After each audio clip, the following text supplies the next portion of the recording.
everyone, it's Liz here from Quality Estate Agents, and I'm here today to give you a short video on common questions sellers may have when coming to sell their home. You may have seen my previous video a couple of weeks ago regards common questions buyers may have when coming to sell their home. Now, the first question, how do I find a good estate agent? This question to me obviously is a simple question to answer. The first thing I'm going to say is make sure you look at the reviews, Google or Facebook. If you can't find the estate agent reviews on there, there's usually a reason for this. And that reason is usually because they haven't got very good reviews, so they've had no choice but to take it off. So that gives you an inkling to like, you know, what type of estate agent they are.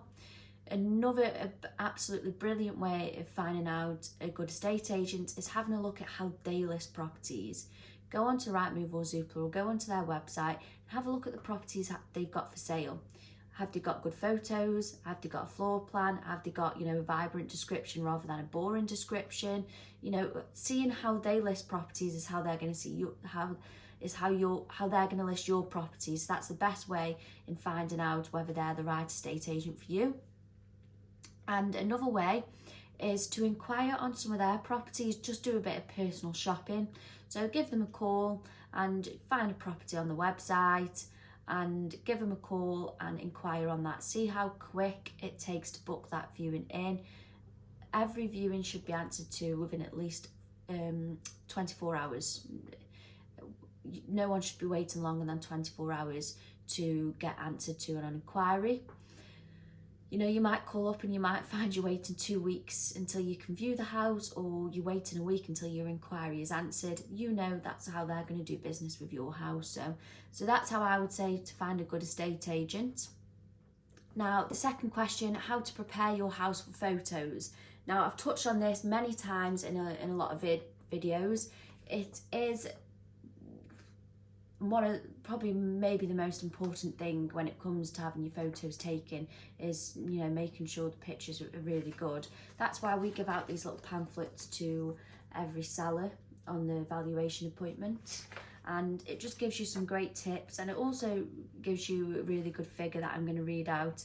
And it says, Rightmove claims inquiries can quadruple with the best photography, and they say that the best images can increase the perception of value by up to 12%. So, you know, that just shows there's plenty of great tips in here. If anyone is, you know, looking to sell and wants me to send this over to them just for some advice, then let me know and I'd be happy to do that. I'll read one out to you. Fold towels or hang up fresh fluffy towels in the bathroom. Replace any shower curtains and bath mats with lovely clean neutral ones. Glass shower screens.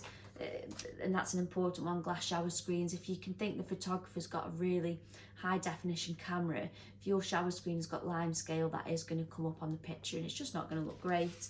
Remove all clutter out the way. If you've got any toiletries around your bath, or if you've got any herbs and spices on the kitchen tops in the kitchen, remove that all, hide it away in your cupboard. You want to try and make it look as minimalistic as possible. If you've got a fire, put the fire on. Any flowers, put some nice flowers out. If you've got a dining table, lay the dining table. Just things like this. You know, if you've ever looked at a magazine and looked at houses in magazines like Show Home, then you want to try and base your house off that. Like it says here, which I love, some coffee cups and a milk jug on a breakfast table will look more interesting than an empty space. And then the garden outside, make sure the grass is mowed. Yeah, I could go on. Garden umbrellas should normally be opened, especially if they can be seen from indoors through your windows. Remove swimming pool covers where possible. Yeah, so like I said, if anyone wants me to send this over to them, just let me know. I'd be happy. I've got the PDF of this, so I'm more than happy to send this over if it helps anyone out. And yeah, that's it for question 2. Now we're on to the third question, what to hide or display on viewings. Very similar to the previous question, and what to sort of display on viewings is how you stage your home for the photos is really how you want to try and get your home for the viewings. So, you know, freshly bunch of flowers, a ready-made dining table and things like that. Really just making sure everywhere's nice, clean and tidy, good smells. You don't want any bad smells, and really you don't want any non-smells. It would be nice for people to walk into your home, smell lovely smells, and it does put good thoughts into their minds. And what to hide on viewings. Big thing for me, I always think, is pets. Some people hate them, some people love them, but you don't want anyone coming into the property who hates pets and seeing things like a cat litter tray, dog's bowl, dog's bed, because it can put them off, and there's a good chance it will put them off.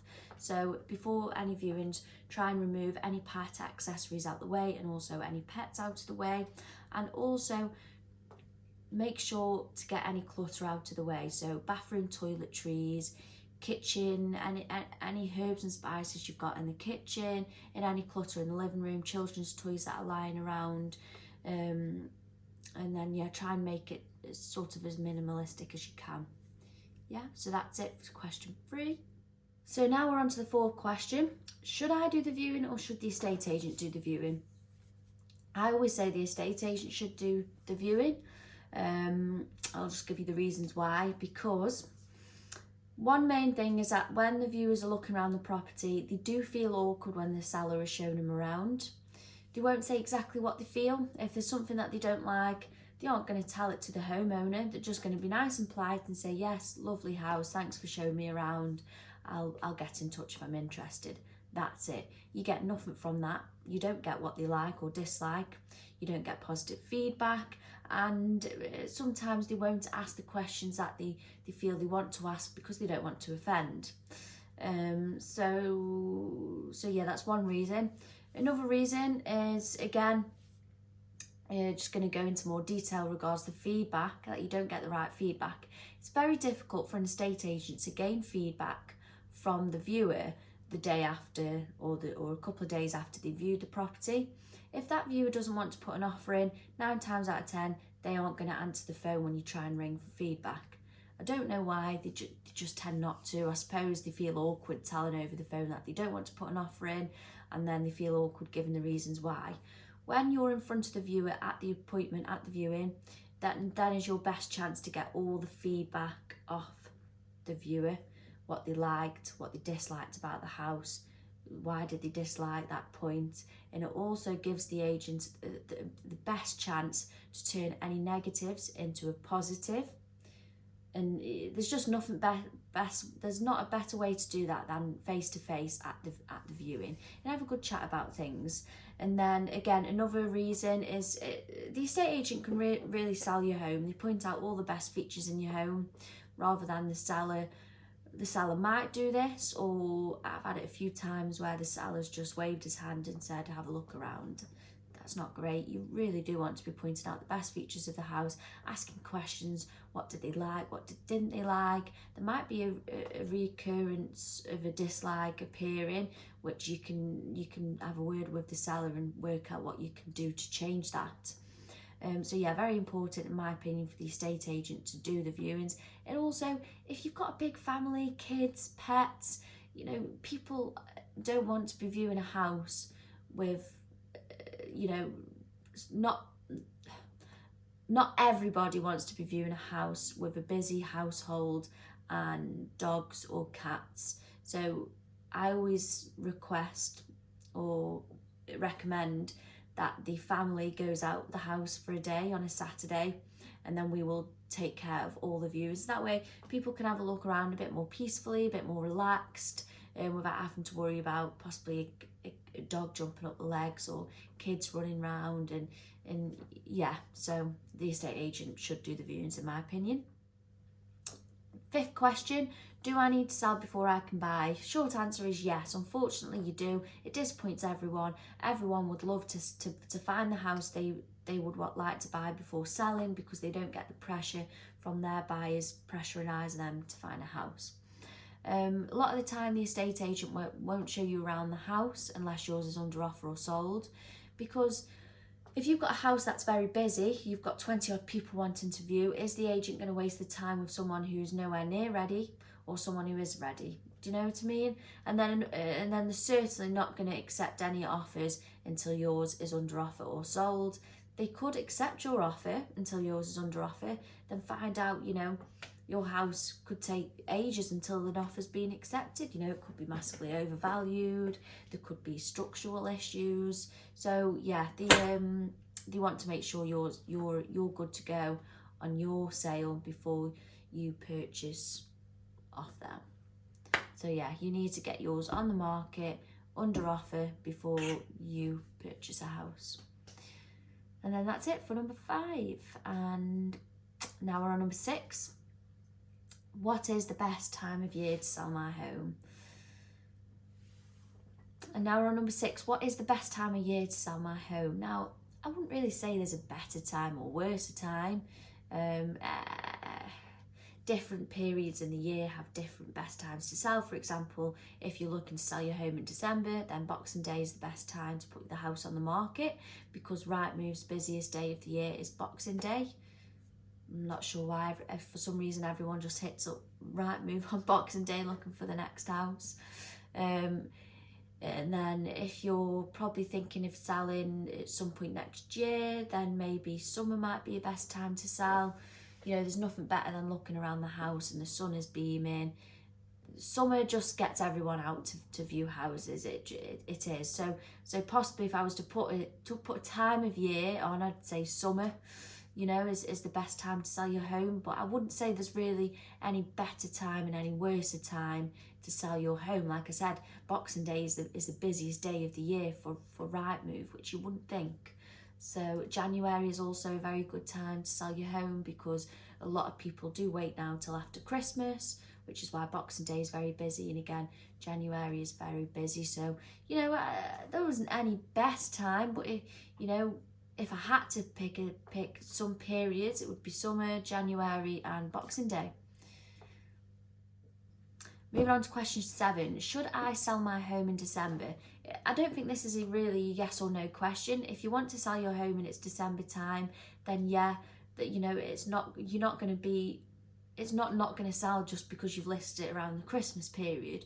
The other thing I will say is to have the photos done before the Christmas decorations go up. You do not want photos of a house with Christmas trees or Christmas decorations up, and then come January time you've still got the same photos. It just doesn't look good.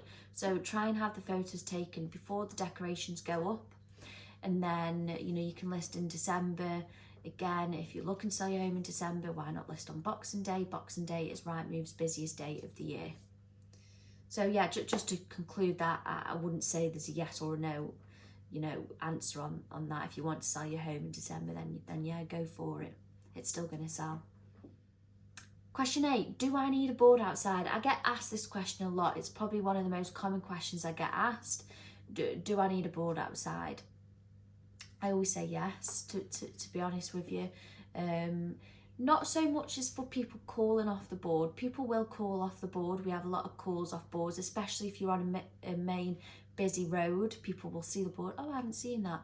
I'll go home and have a look at that tonight. Or I'll give them a quick call now. Or, oh, my friend Sally is looking for a house that'd be perfect for her.